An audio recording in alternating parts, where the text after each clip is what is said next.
So we have now our second speaker. There is Hilda Palmer, who was from Hazards UK.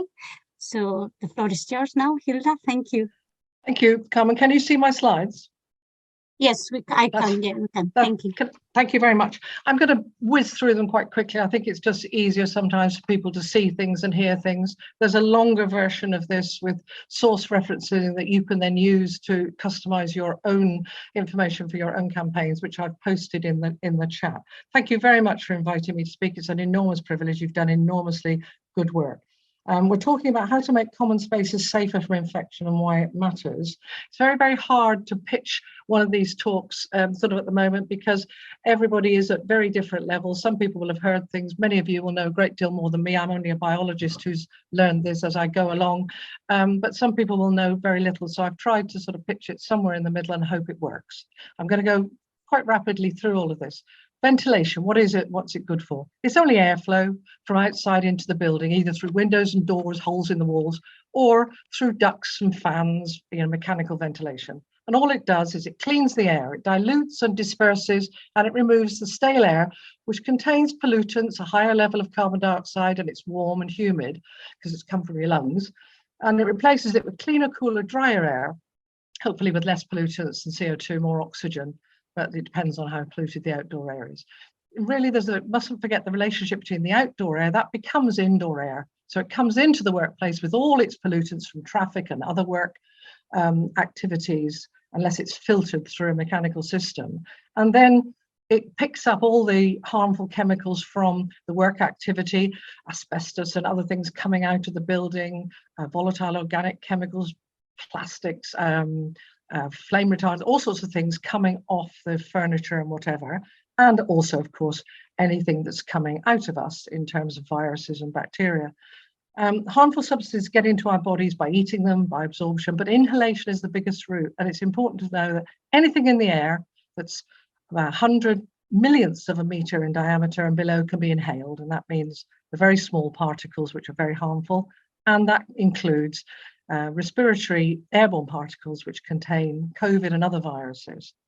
We spend 90% of our time indoors. Indoor air can be 2 to 5 times more polluted than the outdoor air because stuff gets trapped inside there. And we drink few litres of water, but we worry very much about water purity. But we breathe about 11,000 litres of air a day, and we can't choose when and where to breathe, or we die.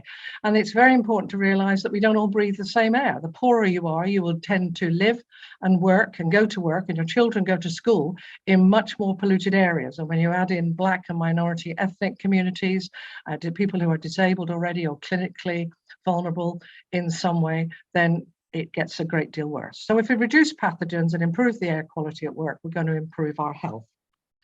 This is just a slide which I'm sure lots of you have seen, just showing the exhalation of different sizes of respiratory particles, aerosols, which can float in the air like smoke. You can inhale a large amount if you're very close to someone, but they can float in the air like smoke and get all the way throughout a building, and they can linger there for hours, and you can inhale them at a great distance. And it's really important now that everybody is saying this. There's a statement from the White House there, which has got a big policy, multi-billion pound policy on improving air quality in schools and buildings, and the US CDC and WHO confirmed this recently, and there are lots of videos and things which will back us up on this.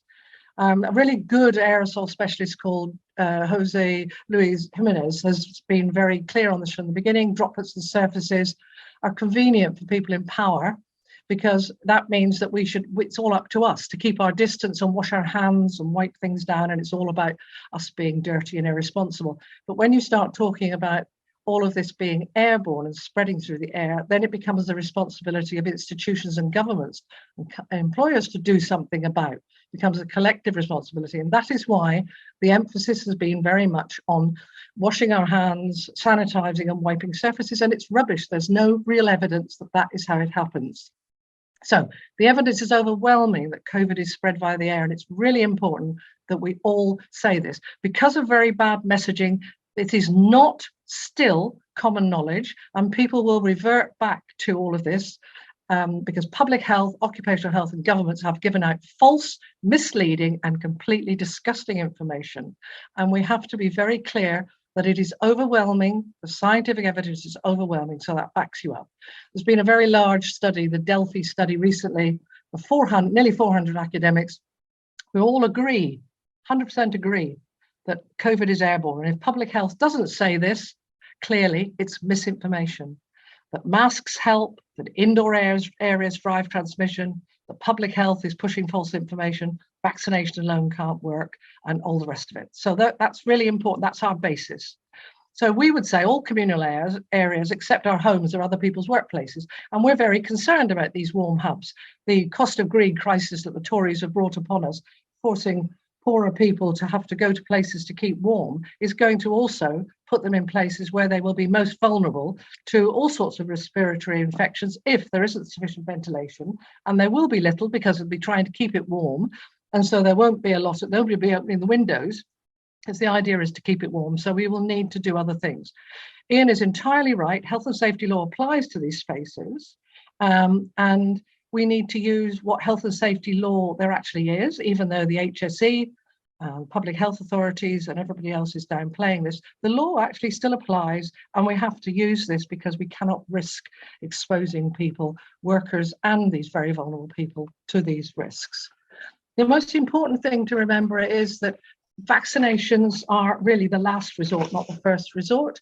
We want to keep the viruses and pathogens out of people's bodies in the first place.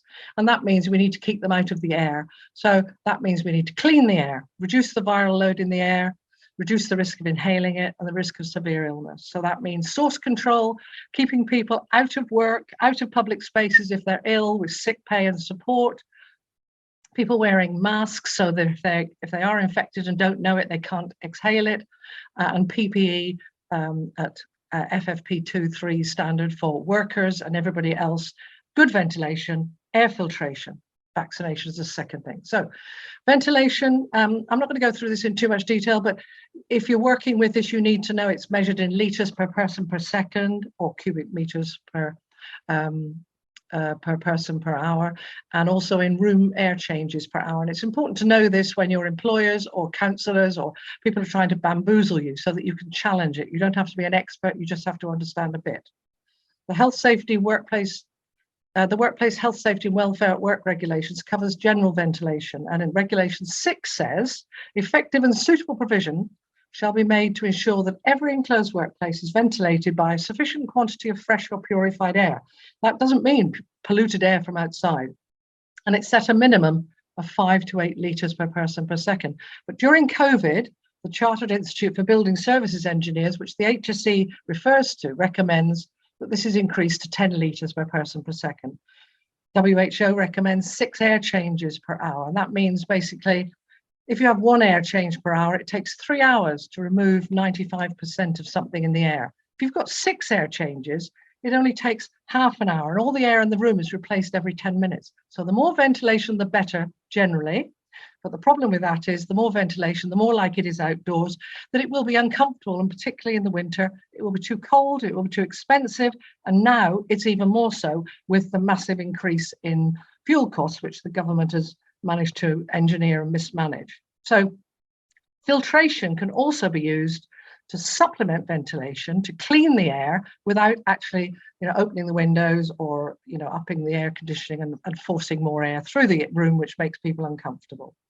How do you work out what the ventilation is? There are means of measuring it, and your employer and people who own buildings have to do this properly. But a simple way of doing this is looking at CO2 levels. They're a rough proxy of the ventilation in a room. And that's because when you exhale, when you breathe air in and out, you actually add carbon dioxide to the air. So the more carbon dioxide in the air, that means the worse the ventilation is. So it's a rough proxy. And you can use things like this Aranet CO2 monitor, which is very good, very expensive. There are cheaper ones, and the longer version actually talks about some of them. Now, what should you be trying to get? What level are you trying to keep the air at? The external air is about 400 to 420 parts per million of CO2.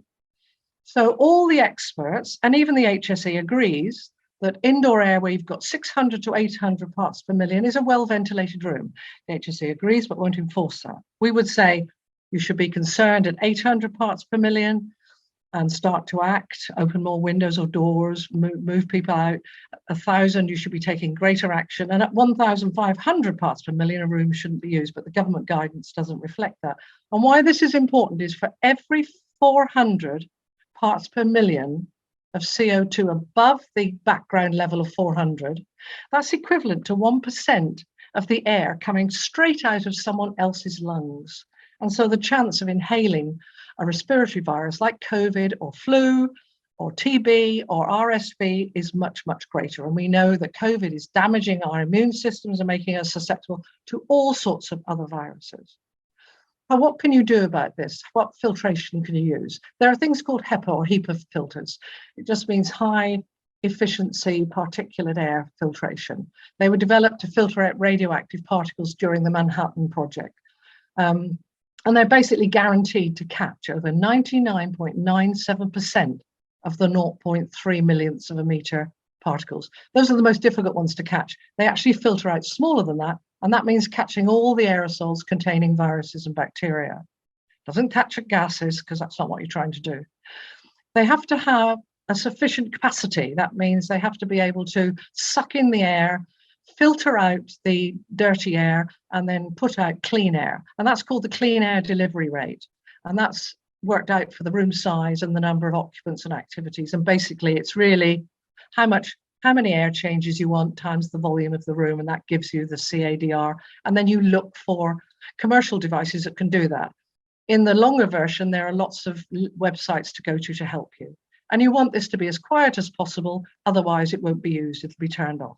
And you want it not to have anything else, just filtration. Just take the filthy stuff out of the air.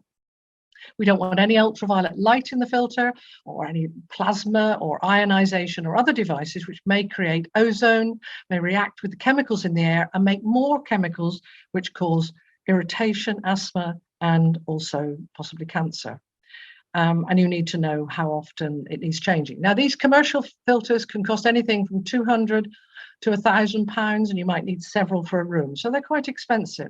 So what are people doing instead? There's a do-it-yourself filtration movement sweeping the world, really, developed by Professor Corsi and Jim Rosenthal in America. They came up over a pint, I think, with an idea of how could they produce something cheap that Americans could go to Walmart and buy and stick together with gaffer tape to protect them from wildfire, smoke, other pollutants, but also COVID. And all it is a fan and 4 filters, and basically you just stick them together. And it's better to have the fan pointing upwards because that helps with the mixing of the air.